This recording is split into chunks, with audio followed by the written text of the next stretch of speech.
Rebecca had perfected the art of being invisible.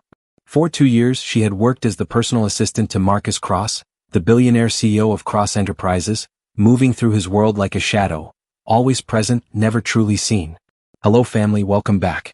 Please take a moment to subscribe and give this video a thumbs up, it truly means a lot to us. Don't forget to share it with your friends and loved ones and turn on the notification bell so you never miss a new story. So sit back and relax as we dive into the story.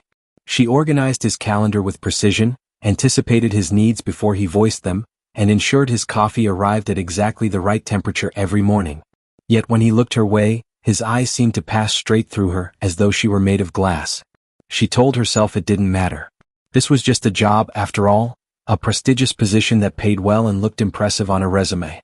But late at night, when she returned to her small apartment in downtown Manhattan, Rebecca couldn't ignore the truth that ached beneath her ribs. She had fallen in love with a man who didn't know she existed beyond her usefulness. Marcus Reed was everything the business magazine said he was: brilliant, ruthless, impossibly successful. At 34, he had built an empire from nothing, transforming a struggling tech startup into a multinational corporation. His face graced the covers of financial publications, always wearing the same expression of cool detachment. People feared him, admired him, wanted to be him. But Rebecca saw the small cracks in his armor, the way his jaw tightened when a deal went wrong, the exhaustion that flickered in his dark eyes during late nights at the office, the loneliness that seemed to cling to him despite his wealth and power. She had learned to read him like others read books. She knew when he needed silence and when he needed someone to solve a problem. She knew he took his coffee black with 1 sugar, that he hated unnecessary meetings, and that he worked best in the hours just before dawn. 2 years of observation had made her an expert in Marcus Cross. Yet he remained utterly ignorant of her. The morning everything changed started like any other Monday. Rebecca arrived at the office before sunrise as she always did, to prepare for Marcus's arrival. She reviewed his schedule, confirmed his appointments, and arranged the documents he would need throughout the day. The executive floor was quiet and dark except for her desk lamp, creating a small island of light in the vast, shadowy space. She was typing an email when the elevator chimed. But it wasn't Marcus who stepped out. It was the Mose, the building's longtime security guard, carrying something that made Rebecca's breath catch. A bouquet of pink tulips, delicate and perfect, wrapped in brown paper. Thomas smiled as he approached her desk. "Special delivery for you, Miss Lewis." Rebecca stared at the flowers as though they might disappear. Nobody had ever sent her flowers at work. Nobody had ever sent her flowers anywhere. Her hands trembled slightly as she accepted them, catching the small white card tucked between the stems. She opened it with careful fingers, her heart hammering against her ribs. The message was brief, written in elegant handwriting. "I see you." Who was it? And what did they see that everyone else, especially Marcus Cross, had somehow missed? Rebecca stared at the card for a long time, tracing the careful loops of the handwriting with her eyes. The message was simple, only 3 words in a letter, yet it stirred something inside her that had been dormant for too long. Someone noticed her. Someone saw her as more than just an efficient machine that kept Marcus's life running smoothly. She placed the tulips in a vase she found in the break room, setting them carefully on the corner of her desk. Their soft pink petals seemed to glow under the harsh office lights, bringing warmth to the cold, modern space of glass and steel. Every few minutes she found herself glancing at them, half convinced they would vanish like a dream. When Marcus arrived an hour later, he strode past her desk with his usual brisk efficiency, his attention already buried in his phone. He didn't look up, didn't acknowledge her greeting, didn't notice the flowers that had transformed her workspace. Rebecca felt a familiar ache settle in her chest. Of course he didn't notice. He never did. The day proceeded normally. Rebecca attended meetings at Marcus's side, taking notes while he negotiated deals worth millions. She fielded phone calls, rescheduled appointments, and solved problems before they reached his desk. She was good at her job, excellent even. But as she worked, her eyes kept drifting to those pink tulips, and the mysterious note that promised someone, somewhere, truly saw her. 3 days later, more flowers arrived. This time, white roses with petals like cream. The card read, "Your smile brightens the darkest mornings."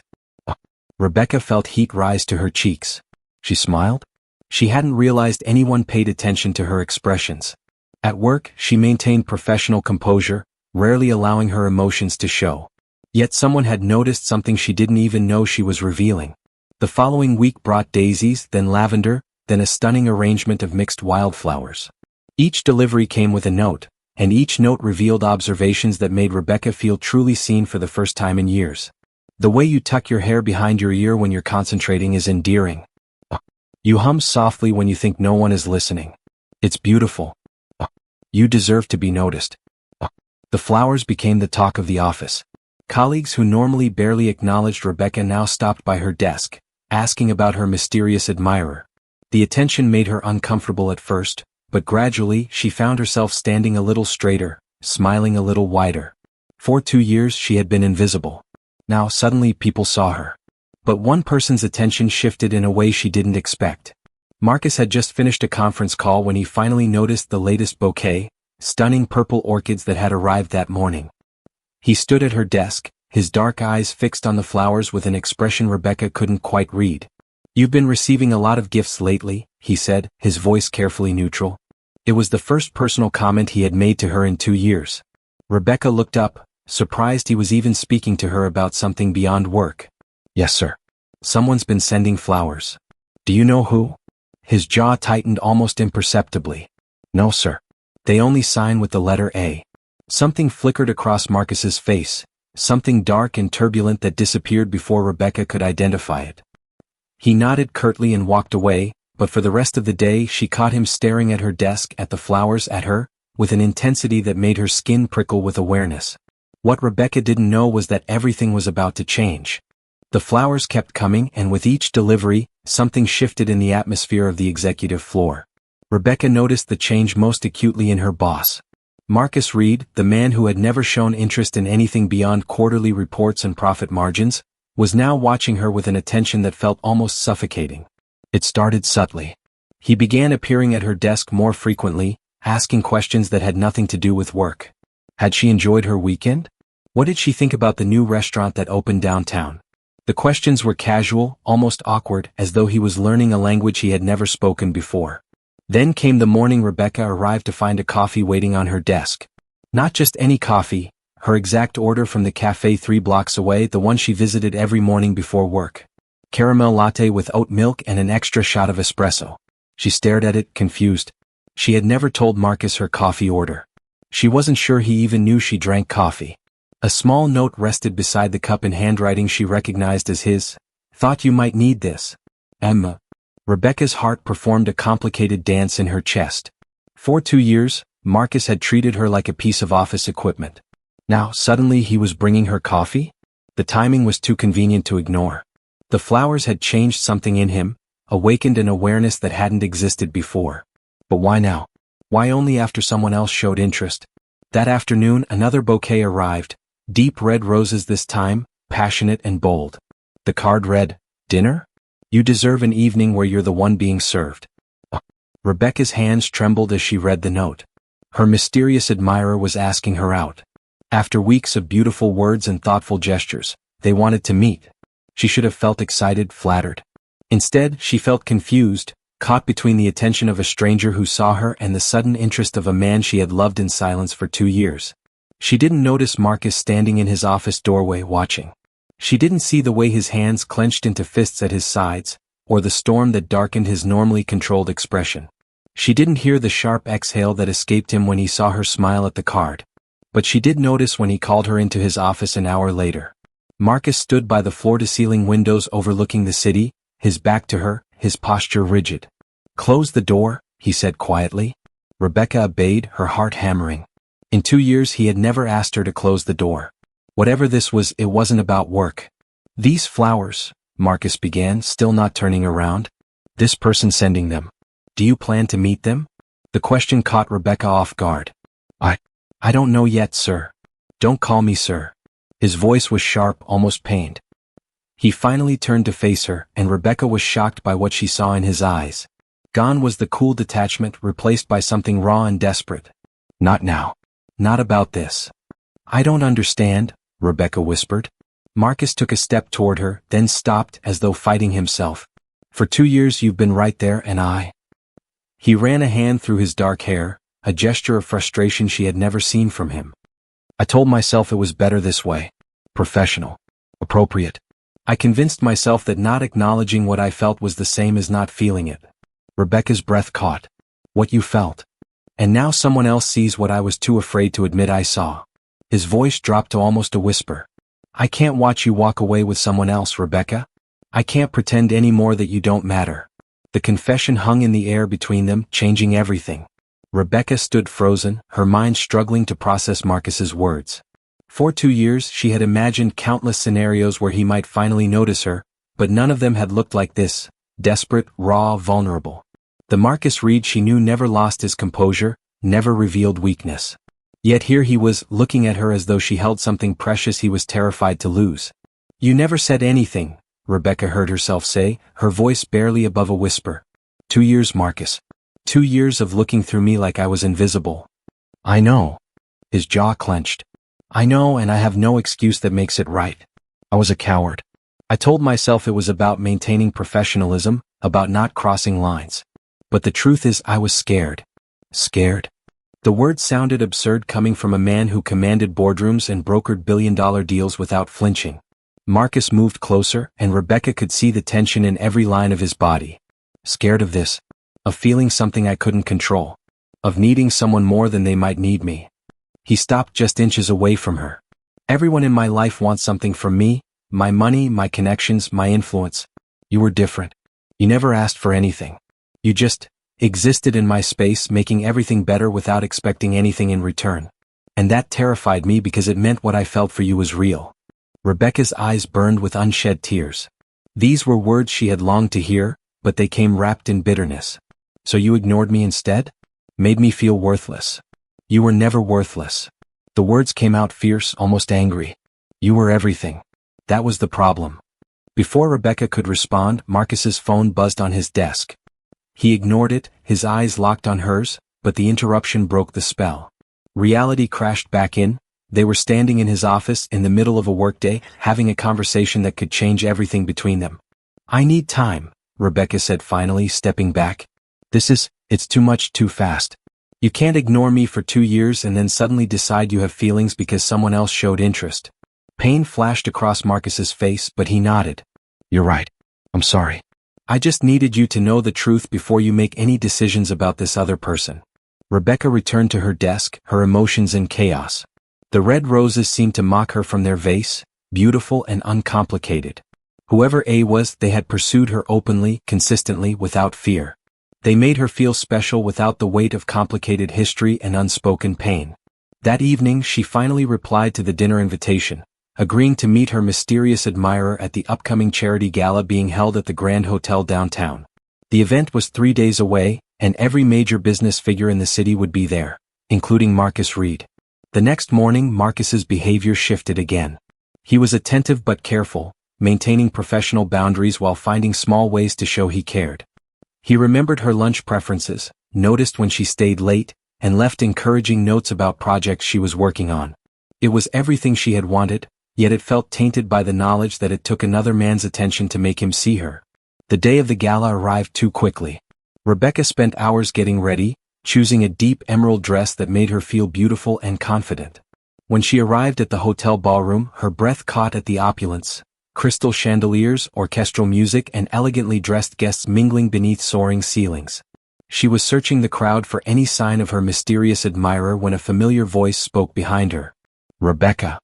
She turned to find Marcus standing there in a perfectly tailored black tuxedo, looking devastatingly handsome.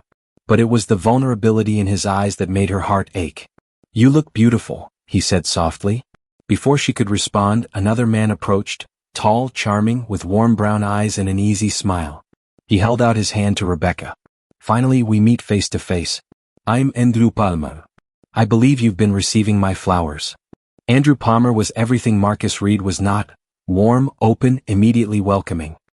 His smile reached his eyes, crinkling the corners in a way that suggested he smiled often and genuinely. He took Rebecca's hand with gentle confidence, and she found herself smiling back despite the tension coiling in her stomach. Andrew Palmer, Rebecca repeated, recognition dawning. The investor. You've been working with Reed Enterprises on the Carter acquisition. Guilty, Andrew said with a laugh. I've been coming to meetings at your office for weeks. I noticed you immediately, the way you handled everything with such grace, the way you brought calm to chaos. I wanted to introduce myself properly, but Marcus always kept meetings so brief and focused. So I found another way to get your attention. Rebecca felt Marcus's presence like a physical force behind her, radiating tension. She glanced back and saw his face had become a mask of controlled fury. His dark eyes were fixed on Andrew with an intensity that made the air feel dangerous. "Blake," Marcus said, his voice ice cold. "I didn't realize you were pursuing my assistant." "I'm pursuing a remarkable woman who happens to work for you," Andrew corrected smoothly, seemingly unbothered by Marcus's hostility. "There's a difference." He turned back to Rebecca, his expression softening. "I hope you don't mind that I kept my identity secret. I wanted you to get to know my words before you knew my name or my connection to your workplace." "It was thoughtful," Rebecca managed, feeling caught between two opposing forces. "Would you dance with me?" Andrew extended his hand. Rebecca hesitated, her eyes flickering to Marcus. His jaw was clenched so tight she thought it might shatter, but he said nothing. He had no right to stop her, no claim on her beyond employer and employee. She had given him 2 years of silent devotion, and he had given her nothing until someone else showed interest. She placed her hand in Andrew's. The dance floor was crowded with couples swaying to the orchestra's gentle melody. Andrew was an excellent dancer, leading her with easy confidence while maintaining respectful distance. He asked about her interests, her dreams, her life beyond the office. He listened to her answers with genuine interest, asking thoughtful follow-up questions that showed he truly wanted to know her. "You deserve this," Andrew said as they turned across the floor. "Someone who sees you, who makes you feel valued. Not someone who only realizes what he has when he's about to lose it." Rebecca's eyes found Marcus across the room. He stood alone near the bar, watching them with an expression of such raw anguish that it pierced through her anger and confusion. In that moment, she saw past his wealth and power to the man beneath, lonely, afraid, and clearly suffering. The song ended, and Andrew escorted her to a quiet balcony overlooking the city lights. The cool night air was a relief after the warmth of the ballroom. "I want to be honest with you," Andrew said, leaning against the railing beside her. "I know Marcus has feelings for you. It's obvious to anyone who watches how he looks at you when he thinks no one is paying attention. But I also know he's hurt you by taking so long to act on those feelings." Rebecca looked at him in surprise. "If you knew that, why pursue me? Because you deserve someone who chooses you first, not second. Someone who doesn't need the threat of losing you to realize your worth." Andrew's voice was gentle but firm. "I'm not trying to compete with Marcus Reed. I'm offering you an alternative, someone who saw you immediately and wasn't afraid to show it." Before Rebecca could respond, the balcony door opened. Marcus stepped out and the temperature seemed to drop 10 degrees. "We need to talk," Marcus said, looking only at Rebecca. "Please." Andrew glanced between them, then nodded graciously. "I'll give you privacy. Rebecca, find me inside when you're ready." He squeezed her hand briefly before disappearing back into the ballroom. Marcus moved closer, and Rebecca could see he was trembling slightly, whether from anger or emotion she couldn't tell. "Don't choose him," Marcus said, the words raw and desperate. "Please. I know I have no right to ask, but I'm asking anyway." Rebecca wrapped her arms around herself, the cool night air suddenly feeling bitter. "Why shouldn't I choose him, Marcus? He's kind, attentive, and he saw me when you refused to. He made me feel like I mattered. You always mattered." Marcus's voice broke slightly. "From the first day you walked into my office, nervous and determined, you mattered. I just didn't know how to handle it." "That's not good enough," Rebecca said, tears finally spilling down her cheeks. "Do you know what it's like to love someone who looks straight through you? To spend 2 years hoping that maybe today would be the day you'd see me as more than just someone who schedules your meetings?" Marcus flinched as though she had struck him. "You love me?" "Loved," Rebecca corrected, though the word felt like a lie even as she said it. "Past tense. You made sure of that." "No." Marcus closed the distance between them, his hands hovering near her arms but not quite touching, as though afraid she might shatter. "Don't say past tense. Please. I know I destroyed your trust and I know I don't deserve forgiveness. But what I feel for you isn't something that started when Blake sent flowers. It's been there since the beginning, growing stronger every day, terrifying me more with each passing month." "Then why?" Rebecca's voice was anguished. "Why did it take someone else for you to finally say something?" Marcus's composure finally cracked completely. "Because I'm a fool. Because I watched my parents' marriage destroy them both. My mother loving my father more than he could ever love her back, the imbalance poisoning everything. I swore I'd never let myself need someone that much. And then you came into my life and made me feel things I couldn't control and I panicked. I thought if I kept distance, If I pretended you were just my assistant, I could protect both of us from the mess I knew I'd make. He took a shaking breath. But seeing you with Blake, seeing him give you what I was too afraid to offer, it broke something in me. I realized that protecting us from potential pain was actually guaranteeing it. Because losing you without ever really having you is worse than any risk loving you could bring. Rebecca stared at him, her heart and mind at war. Everything she had wanted for 2 years was finally being offered, but the timing made it feel tainted, conditional. How do I know this is real? She whispered. How do I know you won't go back to treating me like I'm invisible the moment the threat of competition disappears? Marcus reached into his jacket pocket and pulled out a folded piece of paper, worn at the edges as though it had been handled many times. He pressed it into her hands. Rebecca unfolded it with trembling fingers. It was a letter dated 8 months ago, written in Marcus's precise handwriting. Rebecca, I'm writing this because I need to acknowledge what I can't say aloud. You've become the best part of my days. Your presence steadies me when everything else feels chaotic. I find myself making excuses to call you into my office just to have you near. I memorized your coffee order months ago. I know you hum when you're concentrating and that you bite your lip when you're worried about something. I see you even though I pretend not to. Especially because I pretend not to. I'm a coward for not telling you this to your face, for letting fear keep me silent. You deserve someone brave enough to love you openly. Someday I hope I'll be that person. More letters followed, a dozen of them, each dated weeks or months apart. All confessing feelings he had been too afraid to voice. All proving that his awareness of her had existed long before Andrew's flowers arrived. I wrote them but never sent them, Marcus said quietly. I told myself someday I'd be brave enough. When Blake started pursuing you, I realized someday might never come unless I forced myself to risk everything. Rebecca looked up at him, tears streaming freely now. You're an idiot. I know. You wasted 2 years. I know. You hurt me. I know, and I'll spend however long it takes making up for that if you'll let me. Marcus finally touched her, his hand cupping her cheek with infinite gentleness. I'm not asking you to forget what I did. I'm asking for a chance to prove that what I feel is real and lasting. That I can be the man you deserve. Rebecca closed her eyes, leaning into his touch despite everything. She thought about Andrew waiting inside, safe, uncomplicated, offering affection without the weight of history.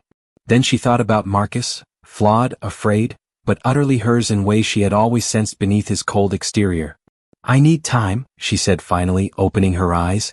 And I need you to prove this with actions, not just words. No more hiding. No more pretending I don't matter. Anything, Marcus promised. Over the following weeks he kept that promise. He introduced her as someone important at business functions. He took her to dinner not as boss and assistant, but as two people learning to build something real. He left notes on her desk, not mysterious like Andrew's but honest and vulnerable, sharing his thoughts and feelings in ways he never had before. Andrew gracefully stepped back, telling Rebecca he hoped she found the happiness she deserved, wherever it came from. 3 months later, Rebecca stood in Marcus's office, now their shared space as she had been promoted to vice president, looking at a bouquet of pink tulips on her desk. The card read, "You were never invisible to me. I just didn't know how to look without falling. I'm not afraid anymore." She turned to find Marcus watching her with soft eyes, no longer hiding what he felt. And finally, after years of silence and weeks of careful rebuilding, Rebecca smiled at him, not as an assistant to her boss, but as a woman to the man she loved. "Neither am I," she whispered. Marcus crossed to her and took her hands. "I see you, Rebecca. I always will." And this time she believed him. We've come to the end of today's story. Thank you for watching and remember to subscribe for more powerful and inspiring stories. See you in the next one.